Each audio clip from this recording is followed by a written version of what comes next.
son genre, le eFashion Awards est un concours alliant mode et nouvelles technologies. Organisé par le Pôle Paris Alternance et son association Bimode, cet événement permet aux jeunes créateurs de mode et aux étudiants de montrer leurs réalisations lors d'un défilé.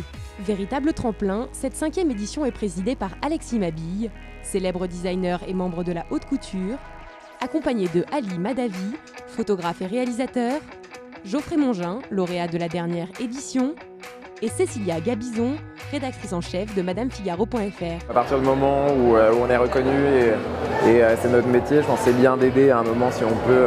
La seule chose, c'est vraiment de faire comprendre, en tout cas les étudiants ou les jeunes designers, que derrière il y a vraiment du travail, il faut être hyper réglé, il faut être hyper minutieux, faire attention aux moindres détails, de finition, de coupe, à l'état d'esprit de ce qu'ils vont raconter, pour être cohérent.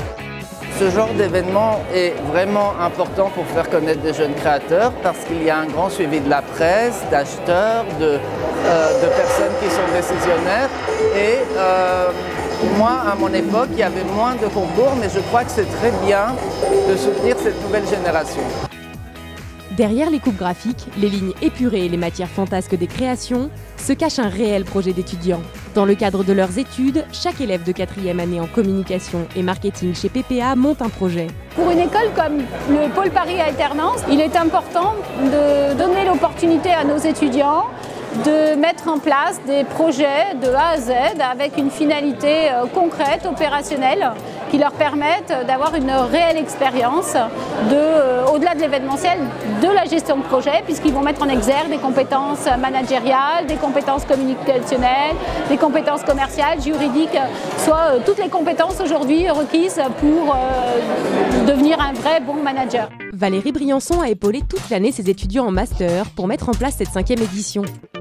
Leur objectif ?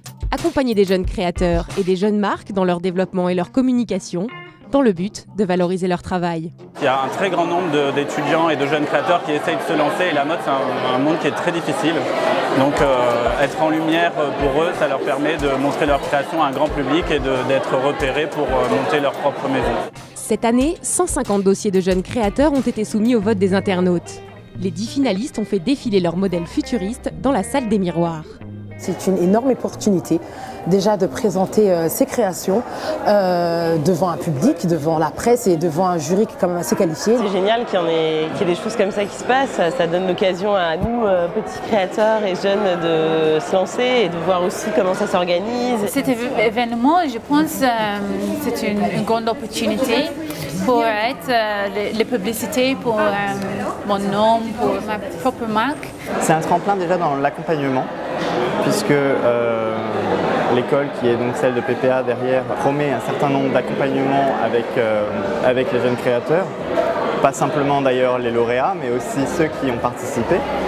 C'est une visibilité bien évidemment. Pour cette édition, ils ont travaillé sur le thème « Les hackers de la mode ». Je suis partie en fait d'une citation de Steve Jobs qui dit « Vaut mieux être un pirate que de s'engager dans la marine ». Et en fait à partir de là j'ai fait toute ma réflexion autour de ça, mais si je hackais la mode, ça veut dire que je chamboulerais en quelque sorte ma garde-robe et du coup qu'est-ce que ça donnerait si un vêtement je le portais sur l'envers ou si je le mettais dans ce sens-là. On s'est attardé surtout sur le mot hacker et on ne pense pas du tout que l'informatique et dans le futur. On est parti sur les connexions, tout ce qui est écran, comme on voulait parler plutôt d'actualité. Et on est parti du coup sur des lignes optiques, graphiques. Donc nos vêtements, on a essayé de les épurer au maximum pour les rendre fonctionnels et puis portables. Moi j'ai décidé de tourner autour d'un sujet qui est si mon idéal masculin était une femme. À l'issue des défilés et après concertation du jury, la grande gagnante du eFashion Award 2015 est Karen Topacio. Les frères Paolo et Roberto Ruiz remportent quant à eux le 2e prix. It's a really good experience and everybody, all the finalists, all their works are really amazing. So I'm really happy that the judges, the jury appreciated my style and my work. I'm very happy. On a été tous à l'unanimité charmés par le travail de Mademoiselle Topacio qui a fait un vrai travail de coupe très intéressant avec des matières qui étaient assez jolies et un produit qui à la fin avait une réelle harmonie et qui correspondait aussi bien à elle, à sa personnalité et au développement de son thème, en tout cas à l'explication qu'elle en faisait. Pour confectionner ces modèles, la jeune styliste a découpé ses tissus au laser depuis un ordinateur. They were designed using the app I was dancing and moving in front of the projector with a Kinect behind me, and all the movements that I did were registered and recorded. I chose a specific theme and I picked some silhouettes, and then I transformed them into garments, for example. These pants, I did it by just doing this movement, like that. Outre 1 000 €, Karen Topacio gagne un coaching de plusieurs mois pour développer et pérenniser sa marque. L'autre grande gagnante de ce eFashion Awards, c'est la mode 2.0, qui se montre toujours plus connectée, audacieuse et prometteuse.